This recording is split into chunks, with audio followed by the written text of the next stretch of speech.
Shen Miao lowered her head, seeming bashful. Zi Jingxing died at the age of 26. The imperial family of Ming Qi became more muddle-headed and incompetent as time passed. They did not consider developing the country's strength, instead, only thinking about how to protect themselves against the vassal families, who they viewed as threats. As per Fu Shuyi, the Shen family's objective was to live honestly, whereas the Zi family ignored imperial commands. So naturally they were a thorn in the late emperor's eyes, causing the late emperor to want to punish them. When the Hongnu attacked, Zi Ding set off with the Zi family troops. Once on the battlefield, the presumptuous General Zi's troops were annihilated to the last man, while Zi Jingxing waited for his father's return. In reality, what he waited for was the return of a coffin. Zi Ding's death was not the end. During the funeral, the people in the Ding capital sent Zi Ding off and the entire country was in mourning. To the imperial family, this was a big taboo. Thus, it did not take long for young Zi Jingxing to be appointed to lead the military campaign on behalf of his father. This was not Zi Jingxing's first battle. Like the Zi family, his talent on the battlefield was enough to make the enemy terrified. But despite obviously knowing the queer nature of his father's death, Zi Jingxing went into the battlefield and was defeated. The imperial edict had pushed him onto the road of death, yet Zi Jingxing still received the imperial edict. That day he was exposed to the enemy and became the target, ending up with thousands of arrows through his heart. Not only that,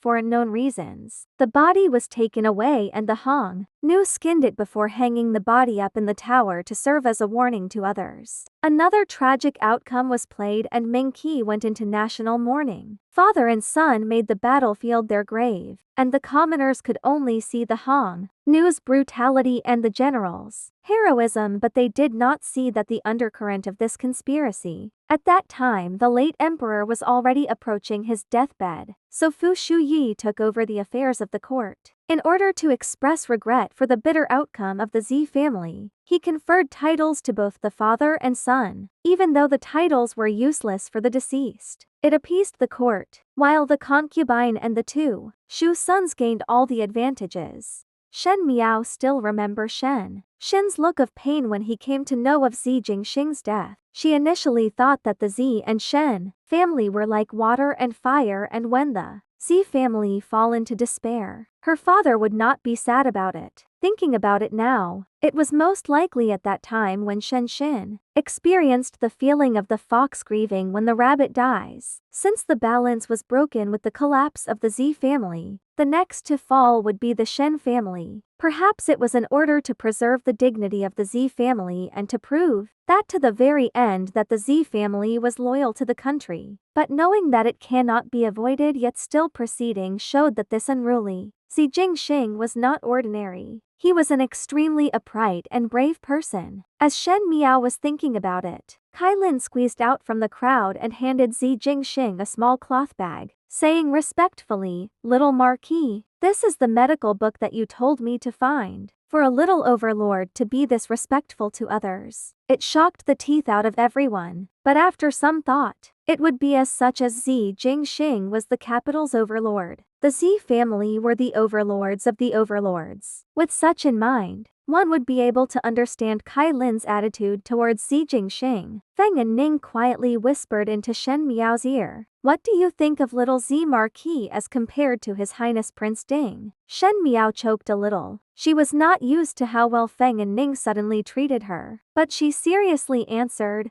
"Little Zi Marquis is better." Not only better, in her view, such a black-hearted villain as Fu Shu Yi could not be compared with Zi Jingxing. In the beginning, when Wan Yu and Fu Ming studied the history of Ming Qi and read the part about the Zi family, they would secretly tell her that they felt that Zi Jingxing was a good man through and through and his death was such a pity. Even her own children praised this youth.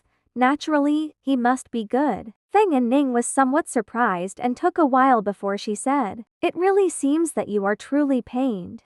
Shen Miao could not be bothered to explain it to her. They saw Zi Jingxin on horseback as he casually held the saddle and gave Kai Lin a look. Without any additional words, he pulled the horse's reins and turned away stylishly. The horse stirred up a cloud of dust, but it could not conceal the charm of the youth on its back. Like the sun in the skies, he shined with a bright light in one's eyes. Kai Lin was somewhat at a loss, and the surrounding females did not conceal their disappointment as they hoped that Xi Jingxing would stay longer. The strange thing was that Xi Jingxing was the only one that young noblemen would not be jealous of his reputation with the young ladies. It could be that his way of doing things and personality was different from others, which made them respect him. Behind her calm facade, Shen Miao was doing some reflection. After overthrowing the Zi family, the Shen family would be ushering in monstrous disaster. Since the two are closely related,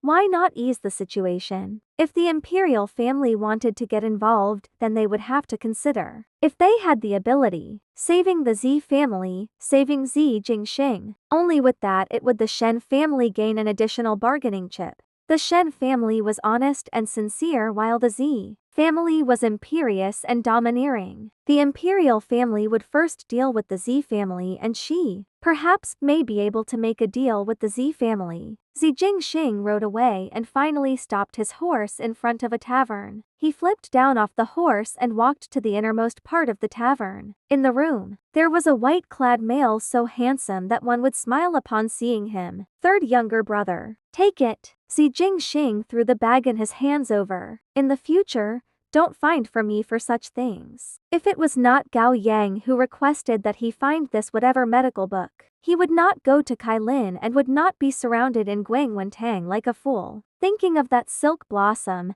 he felt disgusted as he patted his clothes. Gao Yang knew that this junior of his was a little odd and smiled lightly as he joked. You should go around more with this temper of yours. These students' ages are similar to yours, and you should learn to be as lively as them. He paused, and with a slight urging smile, perhaps there would be an adorable young lady. You are at the right age. Why are you still alone all day? Xi Jingxing was already accustomed to the straightforward and quiet nature of his senior and wrote it off in a slightly impatient manner as he thought of the pair of eyes that he saw. They were a pair of clear eyes, like an animal's, with a deep sense of compassion and helplessness. That kind of look stunned him, while, afterwards, the owner looked down in a seemingly shy manner. But what kind of person was Xi Jingxing? He followed his father and traveled extensively, fought battles and killed people, so he has a trained pair of eyes. That girl was only pretending to admire him. It was unfortunate that she did not know that her eyes were like a pool of stagnant water, without a single ripple. It was truly interesting.